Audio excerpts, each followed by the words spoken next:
welcome back to my YouTube channel once again. This is me, your Guessing Concepts. I want to say thank you for tuning in wherever you are all over the world. Thank you so much.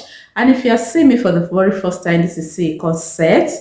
Don't forget to press the red subscribe button and turn on your notification bell for new updates. So today, without much talk, we shall be making this masterpiece on your screen. You may call it flounce, you may call it scrunchy, you may call it a ruffle, but in today's tutorial I shall be showing you how to cut it, how to stitch it, and how to attach it to an off-shoulder dress. Isn't that interesting? And I know you wouldn't want to miss the end look. So kindly sit back, watch it from the beginning, don't drag the line, and watch it to the end. Okay, so let's move on to the working table. First and foremost, for this tutorial I'll be working with this piece of fabric, and this is satin fabric. Okay, while the basic measurements are the round circumference of the upper shoulder and the height of the ruffle. Okay, so I will take you to my mannequin now to show you how to take the measurements. So to measure out your costume, especially when you are attaching band, scrunchie, ruffles or flounce to these upper parts, all you have to do is to take your measuring tape, you wrap it around the upper shoulder like this. Make sure it's firm, okay, until you get your desired measurements. Okay, so mine here for Lady Mabel is 40 inches, as you can see here. So that is all about it. It's very simple. So that's how to take it, and that's exactly what I did. Okay, I've cut out the fabric for the ruffles, and altogether here by width I have 130 inches, by length I have 11 inches. Okay, for this tutorial and for this method I want the height of my ruffles to be 5 inches after making it. Okay, and the question here, how do I know the exact measurement of fabric to use for this method? My answer will be, make sure you cut out excess fabric, and when you are done you cut off the excess part. There's no rule in that. Okay, or if you can calculate it, go ahead, just use the method that suits you most. Okay, so to fold it now, I'll fold in the right part, which is the shiny part. I will fold it in like this, and when I do that I will have a 5.5 inches. The half an inch will be for stitching up this edge all through, and when I'm done I will have my 5 inches left. Okay, so I'll go and do that right away.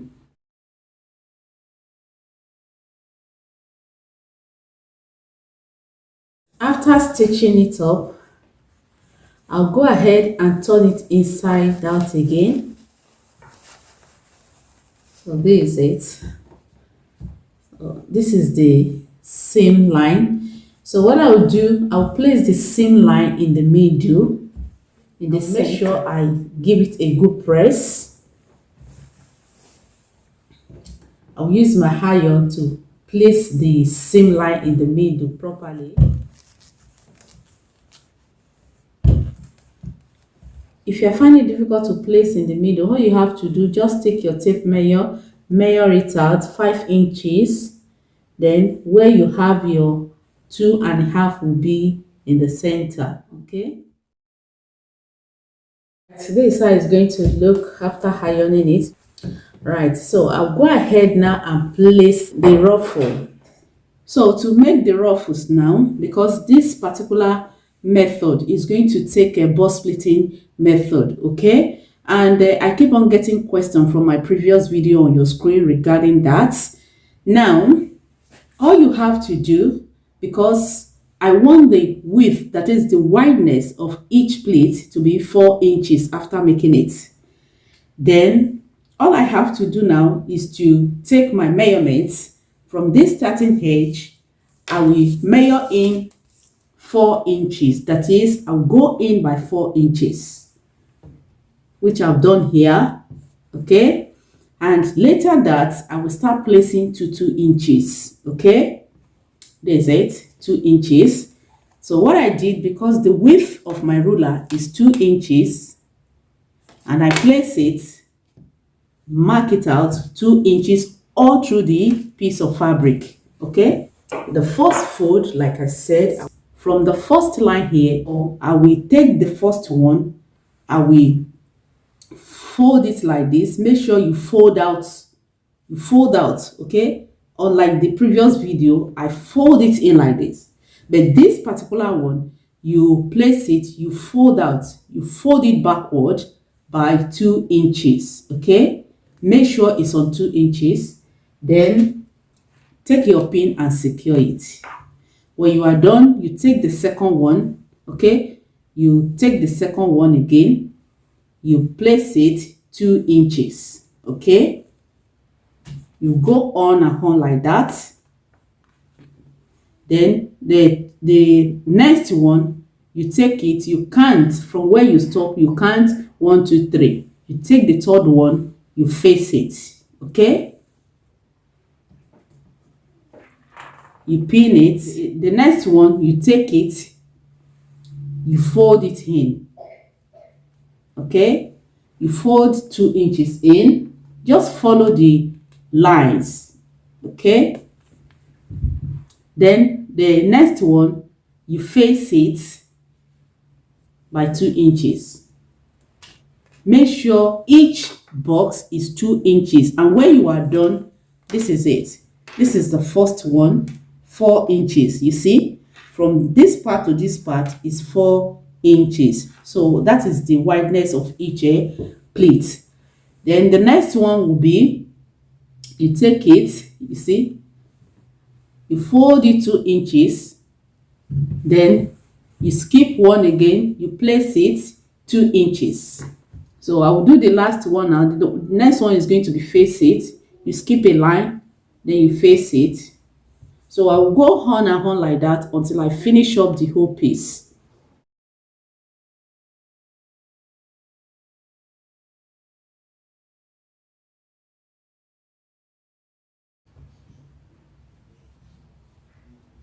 Now I'll finish it up. I'll go ahead and measure out my round shoulder circumference. This is exactly 40 here. So I will leave 1 inch on both sides. Regarding this, the last part, okay, you see what exactly how it's folded here, exactly how it's folded here too. So the folding faces this side, as you can see. So it must be like that in case if you want to finish it up, when you join it, the whole thing will look the same. Okay, so I'll go ahead and join this little part left. Then after joining it, this is how it's going to look now. So they are both equal now, as you can see, very equal. So they are both the same now. With the way it is, I can place it on my mannequin now. I will do that right away, then I will show you. So this is how it's looking now. Although I've not stitched it, that's why it's wonky a bit. So this is the back now.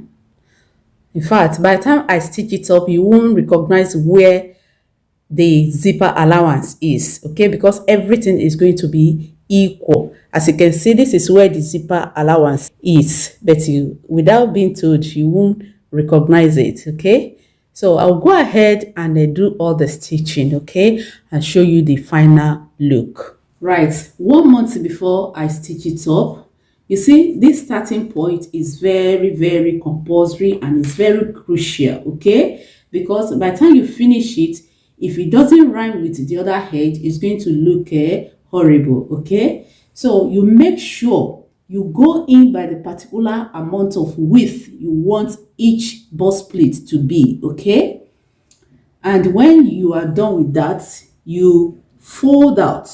Okay, not in this time around. You take your fold like this, then you go backward like this. Okay, you fold it backwards. Okay, and when you are done, same thing you are going to have on the other edge. Okay, so with this you'll be able to have a perfect rhyming ruffle. Okay, so I'll go ahead and stitch it, and while stitching it, I'll turn it to the wrong side. Remember, there's a seam line in the middle.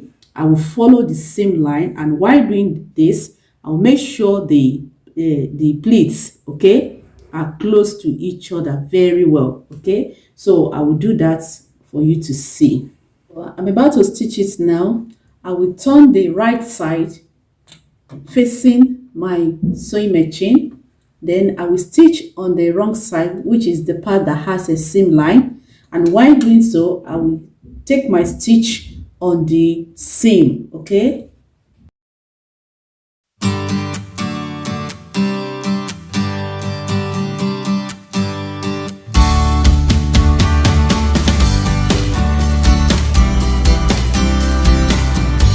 Stitch down all the ruffles, and this is how it's looking now.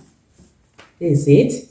So the next thing is to go ahead and attach to my dress. And before I attach it to the dress, I make sure I iron it and place it center to center. This is the center, the back, this is the back, and this is the front, the midpoint, okay. So that's what I did. Now I will take my dress. This dress is basically meant for Lady Mabel, okay. That is why it's looking like this. So this is it. This is an off-shoulder dress, and I've hemmed up the upper part in case if you are making yours, because if you are making off-shoulder dress and you want to attach ruffles, either attach it before adding your lining or you attach it after adding your lining and your zipper, whichever one, okay, is the end result that matters. So mine here, I've hemmed the upper part, and this is stretching material. As you can see, it stretches. So I've placed it. They are equal now. So I'll go ahead and mark out the midpoints. This is my neckline. The width of my neckline here is 12 inches. And 12 inches divided by 2, that will be 6 inches. So 6 inches is here. I mark it out. That will be the midpoint.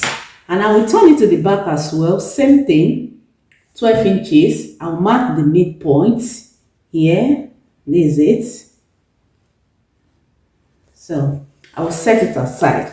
Then I will take my ruffles. I'll join the ruffles together so they are equal now. 20 here and 20 at the back, making 40. The round shoulder circumference, if you remember, is 40 inches. So unfold now, that will be 20 for the front and 20 for the back. Having determined the neckline of my clients, okay, so it's 12 inches. Then I will come to my ruffles. I will divide it into 2 equal parts. So for the front now, I have 20 divided by 2, that will be 10 inches. So the midpoint will be here. Likewise for the back piece.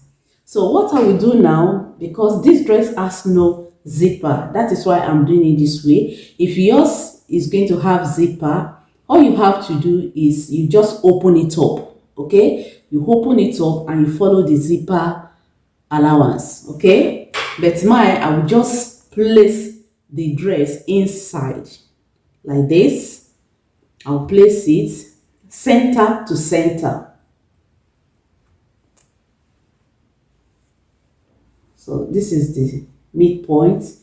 The center for the front dress is 6 inches, so I'll place it 10 inches for the ruffle and 6 inches for the dress. So center to center, I'll place it.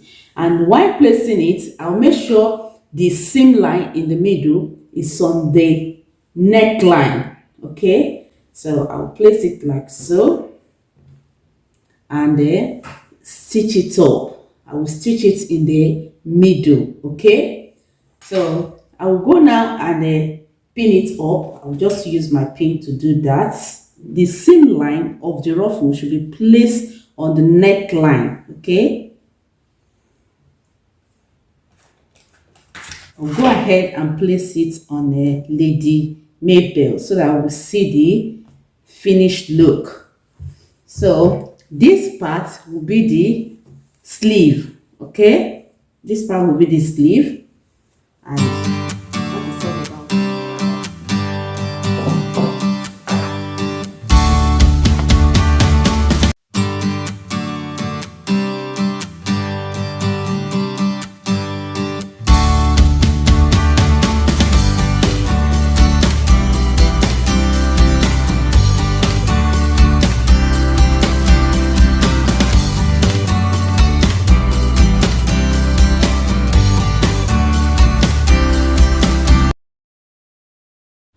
can also attach it to the knee length of the dress if you want. Let's place it on the knee length and see the look.